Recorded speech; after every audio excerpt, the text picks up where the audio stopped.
Welcome to Storytales, where love for pets meets the pursuit of dreams. I'm Penny. I'm Rae. Here, we will be unleashing our passion for pets and share our thoughts and experiences as we journey through our lives as pet and business owners. Today we are going to talk about pet parent fails. Alrighty, let's dive in and make some positive waves. Hey Penny, are you ready for some funny story? It seems like Gosh. today we are going to have funny story. What type of funny story? What are you going to do now, Rae? I don't know. I think I already shared one of my pet parents fails. I leave March by himself for 3 weeks. Oh yeah, pet parent failures. Okay, well, I mean, we're not perfect parents, whether it's for human or dogs, right? Like, yes, we're human, like we're human gonna make mistakes because we're not saint. Yeah. So you want to talk about failures, like pet parent fails? I got a funny one. Okay, let's have you start it off. But it's not mine. It's my dad.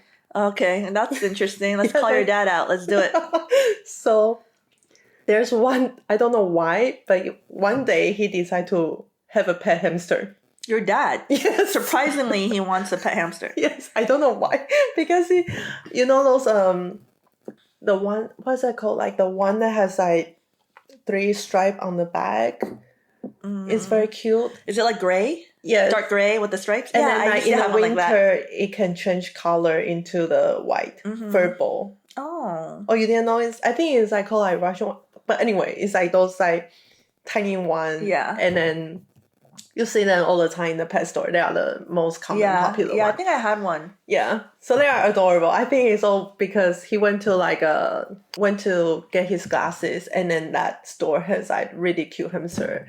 And I also think he was also lonely at the time because we are here and he's in Taiwan by himself. So you wanted something to He wanted something accompany him. Yeah. And then he was like, oh, so he went to the pet store. He was like, oh, I want to get a hamster. And then so the pet shop was like, oh, you need this for the hamster. You need a house. You need whatever. And then he was like, okay. And then the person was like, usually people get one. And then my dad decided to get 2. Oh. Because he was like, what? That's so lonely. Why you only get 1 hamster? Yeah. So he wanted to get a friend for the hamster. But then he was like, maybe I should get a girlfriend or boyfriend. So before you get there, don't tell me they multiplied. Yes. Oh. So this is why I say it's super funny. No, like hamsters, like they mate like crazy.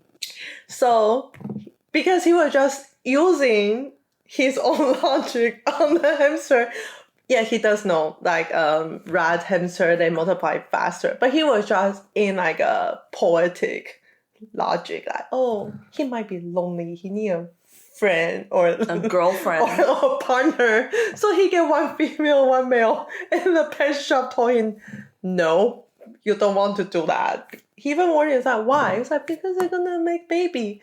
I was like, oh yeah, it's okay. It's nature. It's part of nature. So he got a cancer advice.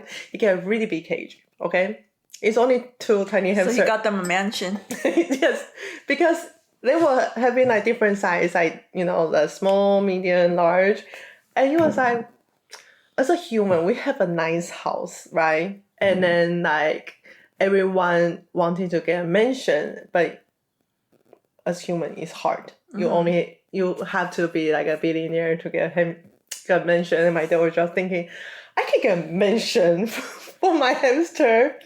So he did. He got a mansion, and then he was having, a blasting experience with his hamster. Like I remember, he would like take a photo of his hamster, and then he would sometimes like told me like he take out the hamster and then he clean it up, run around the room. Oh, let them run around the house. Yeah, and then but he stopped doing that because he found out that hamster used to run really fast, and he's afraid that he would lose them. So then he just like take picture here and there, and then months goes by. I stop hearing the hamster. Like your dad stopped talking about the hamster. He stopped talking about it, and then I was like, Dad, where's your hamster? Did they die? I said, no, they didn't. I was like, so what happened? How come you stop talking about your hamster? He was like, because I'm afraid. I was like, afraid of what? They multiply. They're like gremlins. You know, the thing is that there's one time he multiplied first.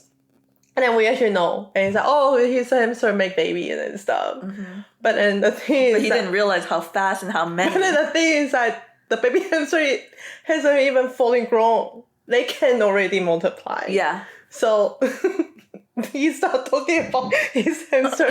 He was in like a hiding mode. He think, as soon as I don't go see them. Wait, what? He just left them alone? So he only go there. For months? No, you only go there to put the water. And change the poop Yeah. tray? Because, you know, hamster like to hide in the, what's that called? The paper. Oh, those little like confetti paper. Not the paper. My dad got what's that? The wood. The wood. Yeah. The wood. Yeah, wood. So they always hide in there. He found out until one day he changed it. There's like 20 hamsters. So 2 become 20. So he's afraid of it. So he's afraid of it. He was like, what? And I supposed to do with 20 hamster. And then he told me like, can I sell it back to pet shop? I was like, you can try. Maybe you can donate it to the pet shop. I don't doubt they're gonna buy it from you since it's so cheap to get a hamster. I told him like, hey, you're a businessman. Maybe you should use your skill. Now is the best time to use your businessman skill to sell it back. He was like, then he didn't because he thinks it's too shameful to go back because the guy told him like don't get one female and one male. I think I talked about it in one of our other episodes where I bought a hamster for a friend, just one, and it was a pregnant one. I know. And that pregnant one basically multiplied everything. But then you got a good deal, okay? Buy one, get one free. It's not even buy one, get 100 free, more like it. Buy 2, get 1,000 free for your dad. So what did he do in the end? He started asking for a foster parent. So asking people if they want them. Yeah, so he would ask his friend, hey, do you want a hamster? Or does your daughter want a hamster? Does your son? Even reach out to people's grandchildren. Wow. Because you know how children like hamster. Yeah. So was he able to get rid of them in the end? All of them? Yes, he did. Including the original ones he bought? He just wanted everything. No, because he got tired of it. And he told me this is the worst investment ever. And I asked him why. He was like, because for me to persuade people to get the hamster, it's worse than marry off a daughter. You know how like in a like Asian country that when your daughter get married out, you have to prepare like certain gift to the male side. And then like for example, like I think like India they will have to prepare like spice closet or like certain gold. And I was like, how is that worse than marry off a daughter? He's like, because I don't just buy a house for the hamster that I'm giving away. I also prepare the food. Also, he's like a package. He's giving packages to people. So he said, I'm giving like 3 months of packaging of that hamster. Dang. So people would take it because everyone was also like you, right? I don't want hamster because I multiply. Yeah, no, I learned my lesson. I mean, I did get 2 hamsters myself, but both my hamsters were boys. Okay. So they never multiplied, yeah. But that was being poetic. Yeah, that's funny. Your dad. That is a fail. That is a pet parent fail. But at least he get rid of those 20 hamsters in a good way. Yeah, that's true. In the worst investment ever. That's true. So after that, he was like, this is why I don't want to be a pet parent. Yeah. For the first time I decided to get a hamster, things happened. I was like, it wasn't things happen. People told you not to get 2. Yeah. Right? It's his choice. Yeah. But it's pretty funny. Yep, that is funny. Dang. Dad learned his lesson. Yes, now he just never want to have a pet anymore. It's like little gremlins. Overnight, after you dip them in water, they just multiply. I know, it's like, what? I stopped looking because it's scary. Whenever he told me, whenever I pick things up, there's more. Yeah, my friend loved it though, that they had like a lot of hamsters. Yeah, I think some people enjoy it. Yeah, but I was like, oops, my bad. I didn't mean to give you a pregnant one. I think I also told you before, right? Like when we have silkworm as a school project, I don't know why, but my silkworm always die. Like it never get to like the moth. Yeah, it never becomes a moth. Yeah, and then so I have to borrow my friend's silkworm to finish my project. Yeah. And that friend, oh my gosh, she is insane. Like her silkworm also multiplied. Do you know one moth can lay like 100 eggs? Yeah.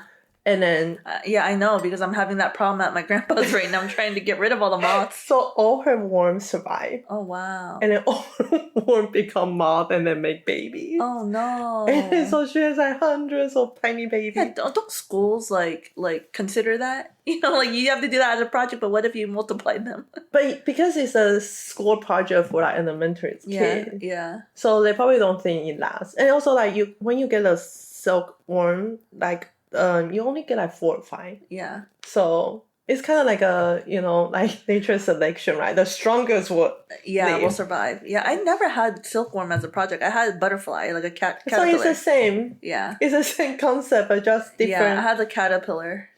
Yeah, and yeah, it was hundreds of silkworm. And then I remember like she was asking people like, does anyone still need silkworm? Because she was trying to give away. Yeah. And it just keep multiplying. Oh my god. Until one day, I asked her, what happened to all those worms? That's crazy. Because she's afraid to kill them. She doesn't want to kill them. Yeah.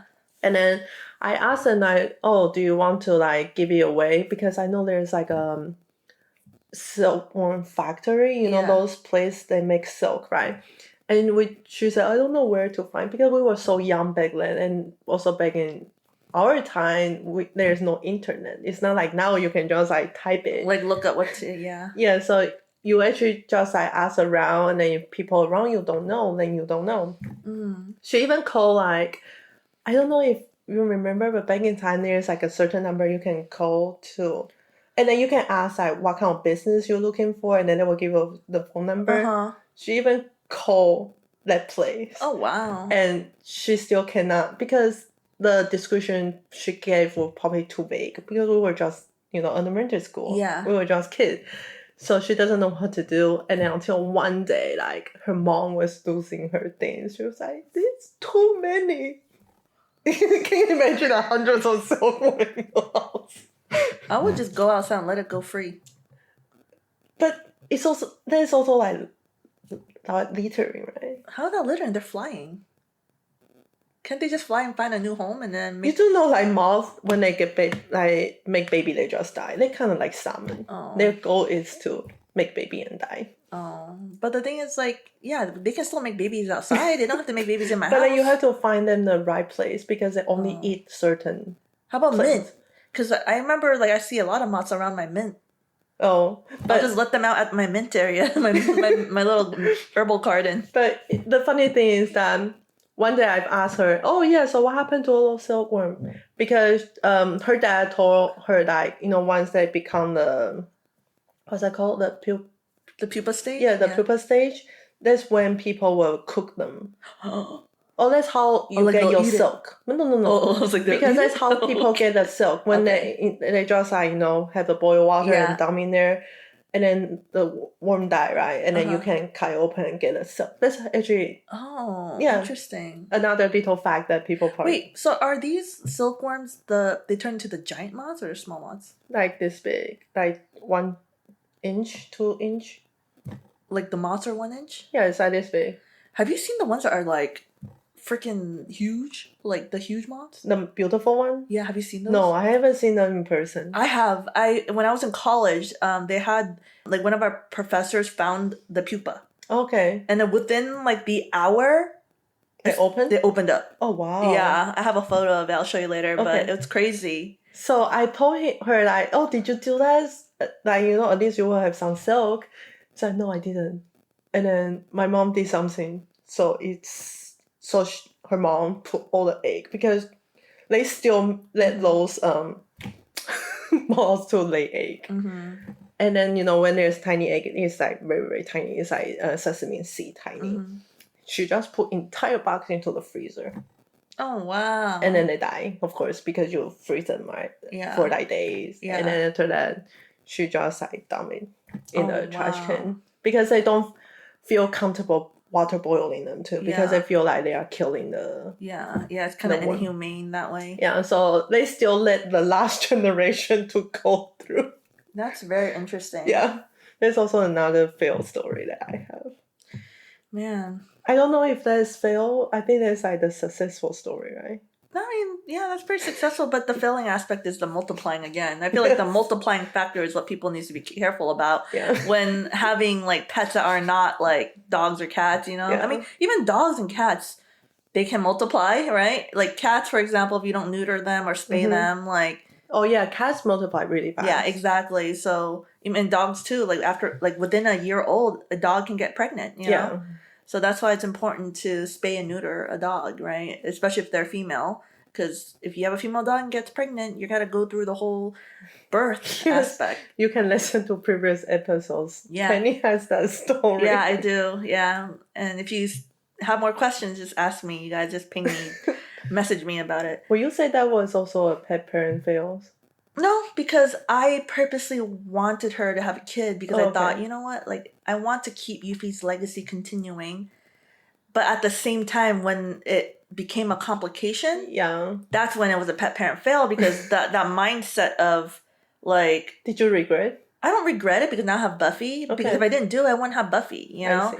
But I will not put Buffy in the same position as I did to Yuffie. Yeah. Because of what I saw she went through. Like, it's normal for human pets, any animals to like, you know, have, you know, children of their own. But the thing is, like, it doesn't have to be that way, you know what I mean? Yeah. And so that kind of brings me to the pet parent fail story for me. Okay. Is that at the time of me having Yuffie, I was in a relationship, and whenever I came home, I felt like, oh man, Yuffie is by herself because me and my boyfriend at the time were always working from like 9 to 5, and I don't get to see Yuffie until after I get home from work. And, you know, I mean, it's been like that since like I graduated from college, because at least in college I would study with her and I'll take her everywhere, you know. But like with work, you can't really take your dog to work unless like they have a dog day where you can bring your pet, you know. And so I thought, you know what, maybe we should get a second dog. Okay. Because, and Yuffie's 5 years old at the time, and we thought maybe we'll get Yuffie husband, a young boyfriend. Okay. So you are also like my dad. yeah. I was trying to be poetic. I'm joking. No, I was trying to find Yuffie a soulmate. You know? Okay, I already see this. But at the same time, I was like thinking, you know, like... How do you find a soulmate for your Yuffie? I don't know. As long as he's cute looking and bubbly too, you know, like... But we can't even find a soulmate ourselves. I know. Well, all dogs look similar that are Maltese. They all look the same almost. So it doesn't matter as long as their personality is good, right? But turned out the personality wasn't Yuffie's fit in the end. That's her ex-husband now. But Yuffie like her? I'll let you know before I get there. Is that I thought it would be a great idea to kind of even like test my boyfriend at the time to see if he can take care of this dog, you know? Because if he can take care of this dog with me, you guys have future. Like, you know, maybe we can have a kid together one day, right? But like, you know, I think the failing aspect is I relied too much on him to take care of the dog and train the dog. And he didn't do it. And so in the end, when the dog got older, he just never trained him properly, like how I trained Yuffie. I see. And like, I think he just expected the dog to turn out like Yuffie. But the thing is, he doesn't realize I put a lot of work into Yuffie when she was a kid, you know? And so it's not the same. Like, you have to really train the dog. And I kept telling him, like, you have to take him to get like neutered and things like that, especially after Yuffie and him, you know, gave birth, because he turned 1 year old is when Yuffie started getting pregnant. So he still has time to like get spayed, right? But he just wouldn't take him for some reason, you know. Like I told him you have to go take him, but he just never did, you know. And so like Simba is the dog, and he is not well trained in terms of pottying. He's not well trained in terms of temperament. and he's not well trained in. You can train the temperament? You can, like, you have to have like temperament control training. Oh, I see. Like, teach him how to sit. I thought teach him how to wait. It's like personality, is nature. No, like dogs when they're young, you can teach them those things. It's just he didn't put the time and effort like how I did with Yuffie. I see. Like Yuffie would know all these tricks because I actually taught her those things. Okay. Like teach her to be patient. I mean, now she's not patient anymore because she's older. She just wants her treat now. Yeah. But you can use things like treats and stuff like that to reward them for good behavior. But like I don't think he really understood like what it means, to like own a dog. Like I bought the dog for him, yes, but the dog he went to see and pick it together. Okay. And not just that, like the whole birth certificate, the AKC papers is under his name. Okay. So it's like it's his dog, But in the end, he didn't want to take care of it. And this dog is, definitely like he could have been trained, but he wasn't. And then when I separated with my ex, he didn't want to take the dog. Oh, wow. Why? In fact, when he said he's going to take it, he said he was just going to give it to his aunt. He never bonded with him? No, he never did. Even though we agreed that this is going to be his dog. Like all the paperwork was his, even like the tag we bought is like his college tag. Like him and I went to different colleges, Like everything was like supposed to be his, but he didn't put the effort and time to be a pet parent. I see. Like he just thought, oh yeah, it's a good idea. Yuffie has a friend, So basically, like when I was kid. Yeah, he had that. He didn't. Oh, I want pet lizard, and tomorrow I want pet rabbit. He didn't understand the level of effort he needed, and at the time, because I was busy and I trusted him. I thought he would do it, but he didn't. Yeah. And so like, and because instead of like actually trying to train him, he was getting mad at him for like making accidents, like peeing in the wrong spot, things like that. Like he wasn't really spending the effort to train this dog. So when he said that, oh, I don't want him, I'm just gonna give him to my aunt, like I told him no, like leave him with me because like I don't know if your aunt's gonna keep him in the end, and then what if she like abandons him in the end, like I don't feel comfortable that number one, you're not taking care of him. Number two, I don't even know if your aunt has the right mentality in taking care of him, And why is your aunt agree with this? Right? Yeah, exactly. It's like I don't know, if I had an aunt and then my nephew come and say, hey, here's your dog, I would be so mad. Right? But your aunt, I don't even know your aunt like that, and you don't even like assure me that your aunt's going to take care of him. Like, so if I were you, if you can assure me that your aunt will take care of him, then take him. But if you can't, leave him with me. And he left him with me in the end because he was just going to throw him to someone else. That's silly. And to me, that's a pet parent fail. Like you cannot commit to something with somebody and then just like willy-nilly like abandon it. You know what I mean? So like, and it's also a fail on my end for trusting him. Like I should have put more effort into helping that dog, but I thought, this is his chance to kind of be responsible, So both him and I failed this dog. But like now I found a great home for him. Like my best friend takes care of him, and he's spoiled. Yeah, and his girlfriend loves him. Yeah, loves him. And he loves her so much. Like Simba loves women for some reason. Maybe because he has better experience with women. I don't know, but he's a ladies' man. Yuffie just used him to get pregnant because she's the one that like got him to do the dirty work, not him. He was chewing on the bone the moment she got like pregnant. Oh, he was like sitting there chewing on the bone while she was the one doing the work. I see. But Yuffie, like she never really bonded with him. I guess maybe it's an age gap difference. I've noticed that with dogs, like where if you have like too much of an age gap difference with dogs. Oh my god, they're just like human. Yeah, like there's no like actual like bond, but the young one always wants the older dog's like affection, you know what I mean? But the older dog is kind of like, I don't really care, So it's really interesting. I mean, I don't know if that's the case for every dog, but so far people I've seen with like pets with age gap, it's like that. But in the end, like, at least this pet parent failure has a happy ending, resulted in me having Buffy. Yeah. Like I think Buffy is, like I would be so sad without her in my life. So it all, turned out okay in the end. Let me ask you a question. Because, it's interesting that you once Simba because you were dating the guy. Yeah. I also heard a lot of stories like that. Do you think it's a good idea to do that again? Honestly, no. I don't think it's a good idea to test a relationship like with a dog, because dogs and humans are very different. You know, and also like Because I see a lot of people do that. Like, for example, I heard I have a friend. He wanted to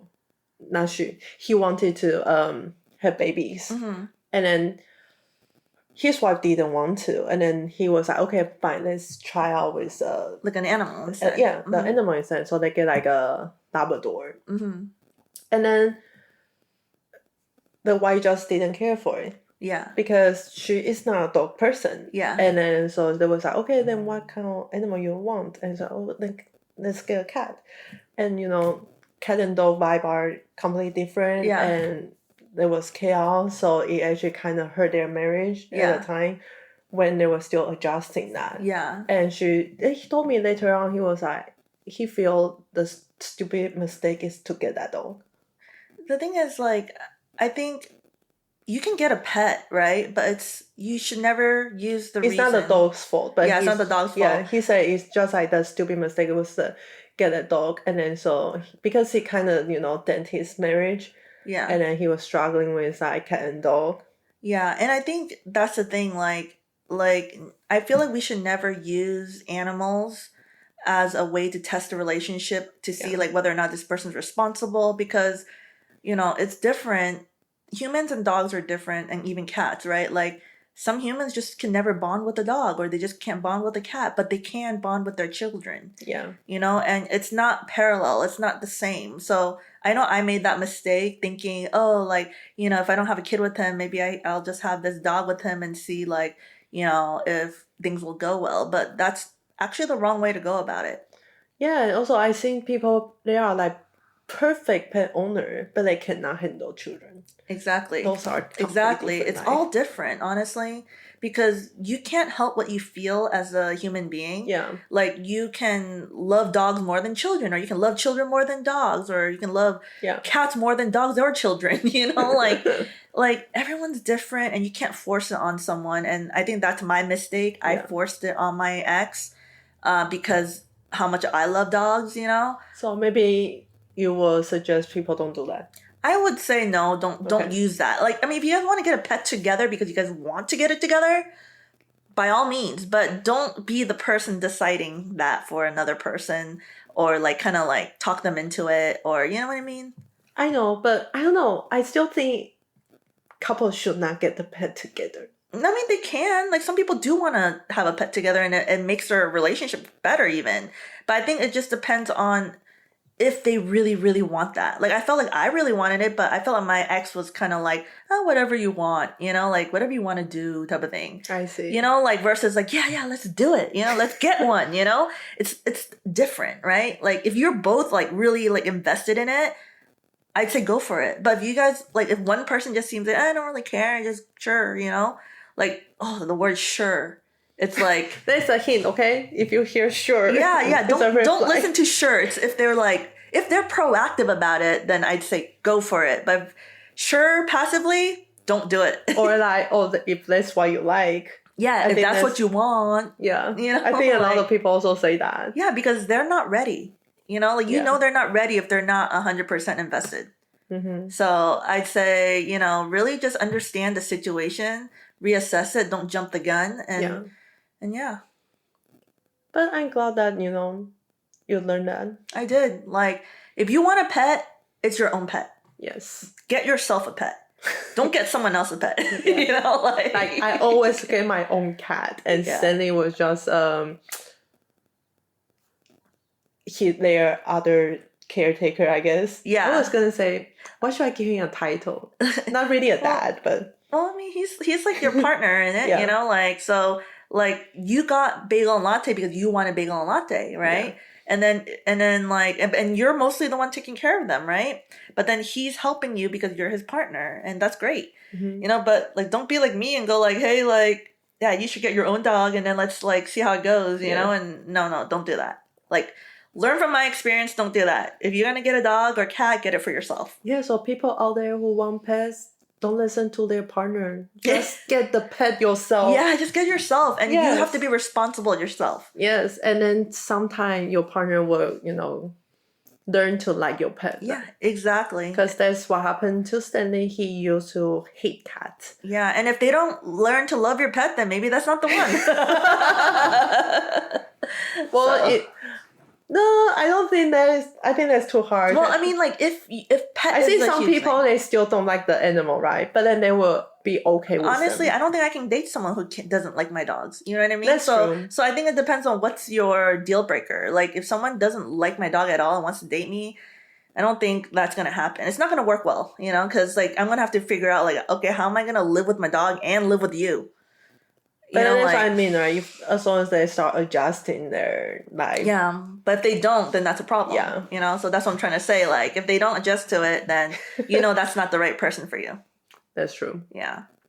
So, I hope that was interesting for you guys. I don't know, Yes, but I have multiply story, and then Penny has couple stories. A couple stories, life experience stories. But yeah, like if you like listening to these types of stories and experiences, don't hesitate to subscribe to all our channels. We're Omni Pet Club, and our podcast name is Storytales again. Yes. And if you have any questions, comments, feedback, send either Ray or I messages, or even on our Omni Pet Club channels. Yes. So until then, we'll talk to you later. Bye. See you next time.